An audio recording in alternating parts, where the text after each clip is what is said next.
अस्सलाम वालेकुम दोस्तों, कैसे हैं आप सब। आज का दिन शुरू हो चुका है और मैं बना रही हूँ बॉयल अंडे और आलू का सालन। ज़िंदगी हर रोज़ एक नया चैप्टर लिखती है और माँ के लिए हर दिन एक नई कहानी होती है। कभी चूल्हे के पास, कभी बच्चों के आसपास, लेकिन हर जगह सिर्फ प्यार ही प्यार। तो गाइस, आज का दिन भी कुछ ऐसा ही था। मसरूफ़ भी था, मेहनत भरा भी, लेकिन काम में छुपी थी एक छोटी सी खुशी जो सिर्फ एक माँ ही महसूस कर सकती है। तो चलें गाइस, शुरू करते हैं। 5 अंडे मैंने लिए हैं और इनको मैं बॉईल कर रही हूँ। और आज मैंने बनाया है अपने लिए लीमू पानी, जो कि मैं अब पी रही हूँ। आज दिल कर रहा था कि लीमू पानी पीऊँ। और मैं गाइस बाहर सेन में नहीं बैठी, आज मैं बैठी हूँ अंदर रूम में और बनाने लगी हूँ मसाला और आलू। अंडे जो हैं वो मैंने बाहर बॉईल करने के लिए रखे हुए हैं। मैंने कटिंग कर ली हैं आलू, मसाला भी बन गया है और ये धनिया भी मैंने काट लिया है। अब मैं सारे कचरे को बास्केट में फेंक दूँगी। तो गाइस, बाहर आ गई हूँ अब किचन में। अब अंडे बॉईल हो गए हैं और मैं बनाने लगी हूँ अब मसाले को भी चॉप करूँगी। प्याज़ों के अंदर मैंने ऑयल डालकर चूल्हा चला दिया है। साथ साथ मैं कर लेती हूँ प्याज़ों को फ्राई। साबुत गरम मसाले के अभी मैं प्याज़ों में डाल दूँगी और इसको भी फ्राई करूँगी। प्याज़ों को इतना ज़्यादा ब्राउन नहीं करना, हल्का सा सुनहरी करेंगे। तो गाइज़, आप लोग बताएं, आप लोगों के घरों में किस किस को बॉयल अंडे और आलू का सालन पसंद है। मेरे घर में बच्चों को और मुझे अच्छा लगता है। मैं तो अक्सर ही हफ्ते में एक बार यहाँ बनाती रह। सर्दियों में तो ज़्यादा बनाती हूँ, गर्मियों में कभी कभार बनाती हूँ।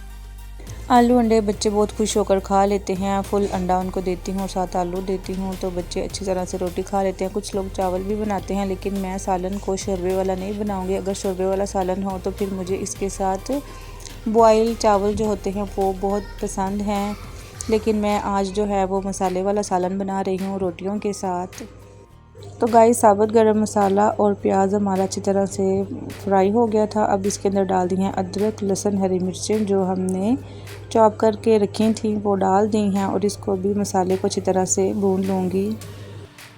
अब बारी आ जाती है पाउडर मसालों की। 1 चम्मच डाल रही हूँ नमक जो है आप अपने हिसाब से डाला करें, खाने में जितना भी आप लोग खाते हैं। डाल रही हूँ आधा चम्मच हल्दी का और थोड़ी सी लाल मिर्च डालूँगी, आधा चम्मच ही। इन सब मसालों को डाल के अच्छी तरह से फ्राई करूँगी।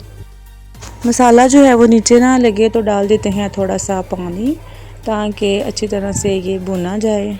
तो गाइस, किस किस को इस तरह का मसाला बहुत ज़्यादा पसंद है, जब इसका रेड कलर आ जाता है और मसाला भून जाता है। मुझे तो बहुत अच्छा लगता है इस तरह का मसाला भुना हुआ। अब डाल देती हूँ मैं टमाटर। मसाला अच्छे से भुना गया है। अब टमाटर भी सॉफ्ट होने तक पका लेंगे। अंडे जो हैं वो बॉईल हो गए हुए हैं।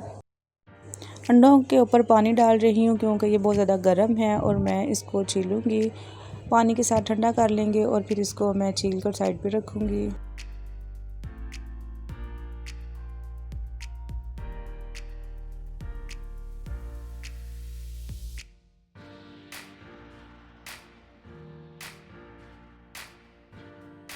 तो गाइस, मसाला हमारा अच्छे से भुना जा रहा है। अभी साथ ही इसमें डाल देते हैं आलू, ताकि आलू भी साथ भुने जाएं और मसाला और आलू एक दूसरे के साथ अच्छी तरह से रच बस जाएं।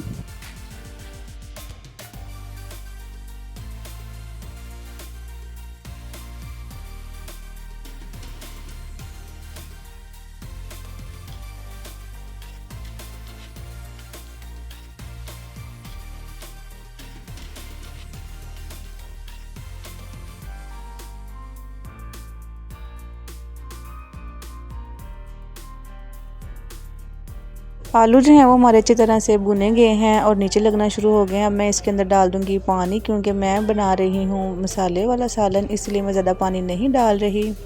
अगर किसी को ज़्यादा शोरबे वाले पसंद हैं या नॉर्मल शोरबे वाले, तो अपने हिसाब से पानी डाल सकता है। तो ये बहुत मज़े का सालन बनता है गाइस। बच्चों को तो वैसे भी बहुत ज़्यादा पसंद होता है। अब ढक्कन देकर इसको मैं 10-15 मिनट के लिए हल्की आंच पर पकाऊंगी।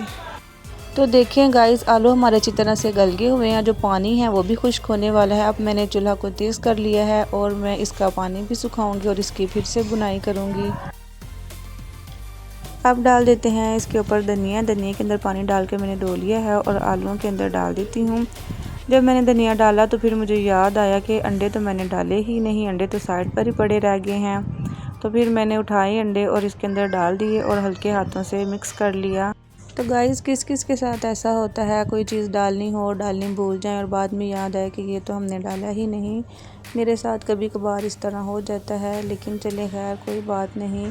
अंडे पास ही पड़े थे लेकिन मेरा ध्यान ही नहीं गया। आलू और अंडे अच्छी तरह से मिक्स करने के बाद अब इसके ऊपर डाल दूंगी मैं थोड़ी सी कसूरी मेथी और इसके ऊपर ढक्कन दे दूंगी और साइड पे रख दूंगी।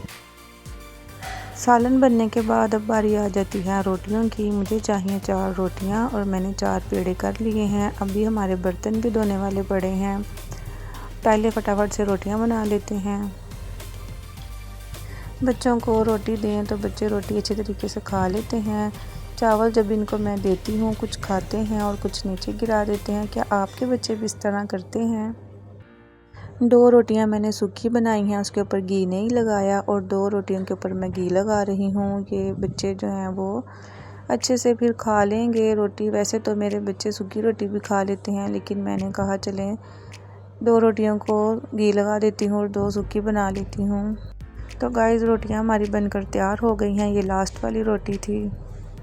चावल हमारे रात के पड़े हुए थे। मैं अब इसके ऊपर डालूंगी सालन और खाऊंगी, क्योंकि मुझे बहुत ज़्यादा भूख लगी हुई थी। तो मैंने कहा चलें चावलों के ऊपर सालन डालकर खा लेती हूँ।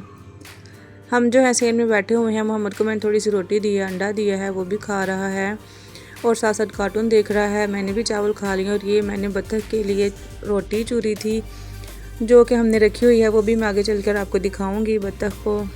तो गाइस बच्चे पारा पढ़कर आ गए हैं। अब उनको देने लगी हूँ मैं खाना जो है मैं उनको थोड़ा सा ज़्यादा ही देती हूँ कि वो अच्छे से खा लें जितना उन्होंने खाना है। बाकी जो बच जाता है वो मैं खा लेती हूँ, या फिर सुबह काम आ जाता है। तो बच्चों को मैंने एक अंडा और थोड़े थोड़े आलू दिए हैं और वो बैठकर अब खाने लगे हैं। मैंने चावल पहले ही खा लिए थे, मैंने इनके साथ खाना नहीं खाया, बच्चों को बस मैंने दे दिया। खाना खाने के बाद हमने खाए ग्रेप्स और अल्लाह ताला का शुक्र अदा किया। तो गाइज़ ये है हमारी बत्तख जो हमने रखी हुई है, जिसको डक भी बोलते हैं इंग्लिश में। तो ये पिंजरे में बंद है। अब गाइज़ मैं आपको दिखा रही हूँ बाहर से थोड़ा सा व्यू, हमारे घर से बाहर कैसा लगता है। तो गाइज़ आप मुझे कमेंट में ज़रूर बताएं कि आपको मेरे घर के बाहर का व्यू कैसा लगा है। तो बत्तख को हम जितना भी पानी डालते हैं कोलियों में तो ये पानी गिरा देती है और इधर ऐसे ही पानी लगा रहता है। तो अब सब काम करने के बाद बारी आ गई है बर्तनों की, जो कि हर रोज़ ही सुबह शाम दोपहर धोने होते हैं। अब फटाफट से मैं बर्तन धो रही हूँ। तो क्या गाइस आपकी भी स्पीड मेरी तरह से ऐसी ही है बर्तन धोने में? जब तक किचन में बर्तन पड़े हों, चाहे मैं कुछ भी कर रही हूँ, तो दिल में यही होता है कि अभी तो किचन साफ़ होने वाला है तो फटाफट से पहले वो कर लें।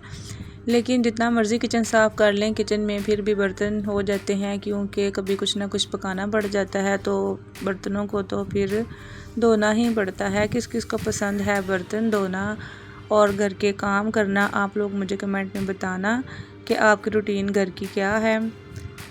तो चलें जी गाइस, सिंक के अंदर से जितने भी बर्तन थे वो मैंने फटाफट से धो लिए हैं। अब मैं साफ़ कर रही हूँ स्लैब को। सिंक मैंने अच्छी तरह से धो दिया है, साफ़ सुथरा चमक रहा है। और मैं चूल्हे को भी साफ़ कर लूँगी।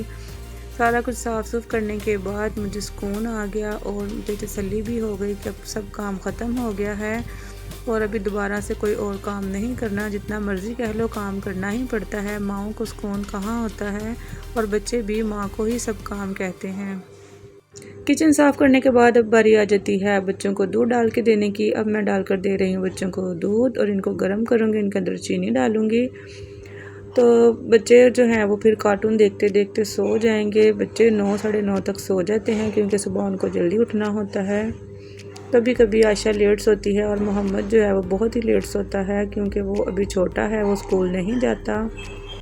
तो गाइस सब काम करने के बाद अब मैंने सोचा कि मैं भी आराम करूँगी, लेकिन माँ को आराम कहाँ, बच्चों को कुछ भी चाहिए हो तो वो माँ को ही उठाते हैं। अगर आपको मेरी वीडियो अच्छी लगती है तो लाइक ज़रूर किया करें। हंसते रहें, मुस्कुराते रहें, अपनी ज़िंदगी में खुश रहें और मुझे भी दुआओं में याद रखा करें। मिलते हैं आपके साथ अगली वीडियो में, तब तक के लिए अल्लाह हाफिज़, बाय बाय।